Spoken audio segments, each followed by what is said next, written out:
So G-TEC എന്ന computer education centre more than 23 years of experienced ആയിട്ടുള്ളൊരു കേരളത്തിലെ സെൻറ്ററാണ്. So അപ്പം നമ്മളിപ്പോൾ ലേറ്റസ്റ്റ് ആയിട്ട് ഡെവലപ്പ് ചെയ്തിട്ടുള്ള അഡ്വാൻസ് റിസപ്ഷൻ റോബോട്ടാണ് ഗ്ലോറിയ എന്ന് പറയുന്നത്. അപ്പോൾ ഇതിൻ്റെ ഫൈബറും ബാക്കി കാര്യങ്ങളും ഇതിൻ്റെ പ്രോഗ്രാമിങ്ങും എല്ലാം നമ്മൾ കേരളത്തിൽ തന്നെയാണ് ഡിസൈൻ ചെയ്തിട്ടുള്ളത്. ഇത് ഒരു മൾട്ടിപർപ്പസ് റോബോട്ടാണ്. നമ്മൾ ഈ പ്രോഗ്രാം ഇനോഗ്രേറ്റ് ചെയ്തത് പി രാജീവ് മിനിസ്റ്റർ ആയിരുന്നു. അപ്പോൾ സാറിനെ വെൽക്കം ചെയ്തതും സിസേഴ്സ് കൊടുത്തതും ഒക്കെ ഈ റോബോട്ടാണ്.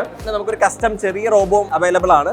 അപ്പോൾ ഇത് എഡ്യൂക്കേഷൻ പർപ്പസിന് യൂസ് ചെയ്യുന്നതാണ്. നമുക്ക് കസ്റ്റം ചെയ്ത് കുട്ടികൾക്ക് വർക്ക് ചെയ്യാനായിട്ടുള്ള ഓപ്ഷൻ ഈ ഒരു റോബോട്ടിന് അവൈലബിൾ ആണ്.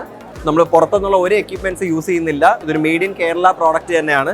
ഇപ്പോൾ നമ്മളൊരു 2 ഇയേഴ്സിനകത്ത് കേരളത്തിനകത്ത് ഇതിനെ പല സെൻറ്റേഴ്സിലും എത്തിക്കാനായിട്ട് നമ്മൾ നോക്കുന്നുണ്ട്. ഇപ്പോൾ ഈ പറഞ്ഞ പോലെ ഹോട്ടൽ സർവീസസിലും മെഡിക്കൽ സർവീസിലും ഒക്കെ ഇതിന് നമുക്ക് യൂസ് ചെയ്യാനായിട്ട് പറ്റും. This is been program using Python and embedded C. ഇതിൻ്റെ കോഴ്സ് നമുക്ക് അവൈലബിൾ ആണ്. സ്റ്റുഡൻസിന് വേണ്ടിയുള്ള കോഴ്സസ് അവൈലബിൾ ആണ്. G-TECന് more than 700 centres all over the world ഉണ്ട്. അപ്പം നമ്മളൊരു സ്റ്റുഡൻറ് കമ്മ്യൂണിറ്റി ത്രൂ ഈ ടെക്നോളജി എസ്റ്റാബ്ലിഷ് ചെയ്യാനായിട്ടാണ് നമ്മളിപ്പോൾ ശ്രമിക്കുന്നത്. അപ്പോൾ നമുക്ക് ഇതിൻ്റെ കോഴ്സസ് ഇപ്പോൾ അവൈലബിൾ ആണ്. ഇതിൻ്റെ പ്രോഗ്രാമിങ്, ഇതിൻ്റെ ഫാബ്രിക്കേഷനും എല്ലാം നമുക്ക് പഠിക്കാനായിട്ടുള്ള അവസരം കേരളത്തിൽ തന്നെ ഇപ്പോൾ ഉണ്ട്.